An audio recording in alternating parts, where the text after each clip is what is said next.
মিনাসান কনিচিওয়া। আমাদের আজকের topic N5 এর গ্রামার কি খুব কঠিন? N5 এর গ্রামার খুব সহজ। তুমি যদি পড়াশোনা করো, পৃথিবীতে কোনো জিনিস নেই যেটা কঠিন, সবকিছুই সহজ।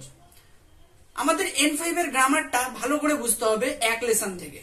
তুমি যদি প্রত্যেকটি গ্রামার ঠিক করে বোঝো এবং সেটা রেনশিউ, যেমন এই মিন্নানো নিহঙ্গর এই বইটা যাদের কাছে আছে, এই বইটার মধ্যে প্রত্যেকটি লেসনের শেষে রেনশু দেওয়া আছে, সেই রেনশু গুলো কমপ্লিট করো।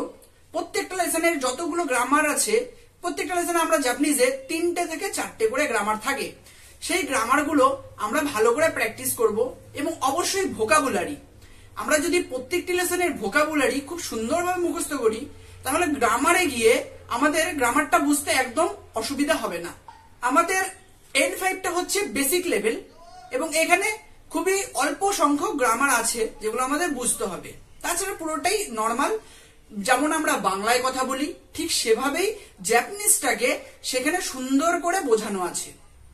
N5 পাস করার জন্য এবং গ্রামার বোঝার জন্য যে পার্টিকেলস গুলোর দরকার, সেই পার্টিকেলস গুলো নিয়ে আমার চ্যানেলে একটা প্লে লিস্ট বানানো আছে এবং একটি ভিডিও দেওয়া আছে যেখানে তোমরা সব পার্টিকেলস গুলোর ব্যবহার পাবে।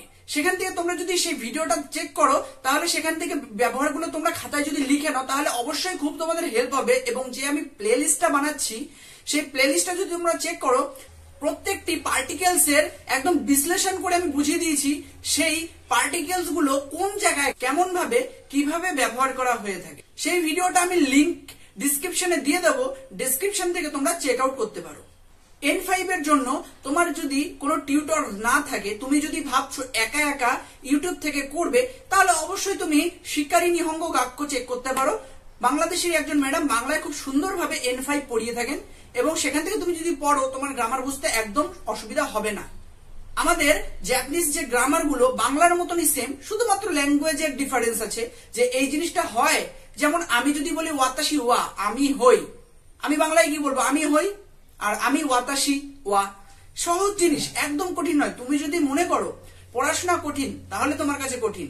যদি তোমার কাছে মনে হয় একদম সহজ, একদম সহজ। আমি নিজে N3 করছি, আমি N3 শুরু করেছি, যেখানে আমার কঠিন লাগার কথা N3, সেখানে আমার N3 সহজ লাগছে। তার কারণ কি?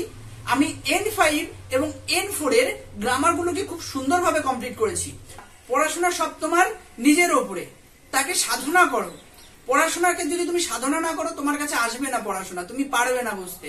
সময় দাও পড়াশোনাকে। আমাদের গ্রামার বলে কোনো কথা না। N5 থেকে শুরু করে N1 অব্দি যে জাপানিজ ল্যাঙ্গুয়েজ যে ধাপগুলো আছে, কোনোটাই কঠিন না। তোমাকে শুধু প্রত্যেকটি ধাপের প্রত্যেকটি পর্যায়ে খুব সুন্দর করে বুঝতে হবে এবং মাথায় ঢুকিয়ে নিতে হবে যে ব্যবহারগুলো, এবং সেগুলোকে বারবার শুধু তুমি রিপিট করো, প্র্যাকটিস করো। তাহলে তার থেকে সহজ জিনিস কিছু নেই। তোমাকে টাইম দিতে হবে। গ্রামার একদমই কঠিন নেই। N5 তো ভাই বেসিক লেভেল। N5 বেসিক লেভেলের গ্রামার তুমি জাস্ট 3 মাসের মধ্যে পুরো N5 এর চ্যাপ্টার কমপ্লিট করতে পারবে। N4 কমপ্লিট করতে মোটামুটি 5 থেকে 6 মাস টাইম লাগবে এবং N3 কমপ্লিট করতে মোটামুটি 7 থেকে 8 মাস টাইম লাগবে, তুমি যদি ঠিক মতো পড়ো তাহলে। আর যদি ঠিক মতো না পড়ো, তুমি বছরখানিক দিয়েও কমপ্লিট করতে পারবে না। আমার নিজের দেখে এমন আছে 3 সিজন ধরে পড়ছে, এখন অব্দি N5 পাস করতে পারিনি। আবার আমি এমনও স্টুডেন্ট দেখেছি যারা 2 মাস 2.5 মাস পরে N5 পাস করে বেরিয়ে এসছে। তো সেহেতু পড়াশোনা কঠিন নয়, নিজেকে টাইম দিতে হবে, নিজেকে বুঝতে হবে তুমি কোথা থেকে গ্রামার পারবে পড়তে, আমি সেটাও তোমাকে বলে দিলাম। তো সেইভাবে যদি তুমি পড়তে থাকো, অবশ্যই পাস করতে পারবে।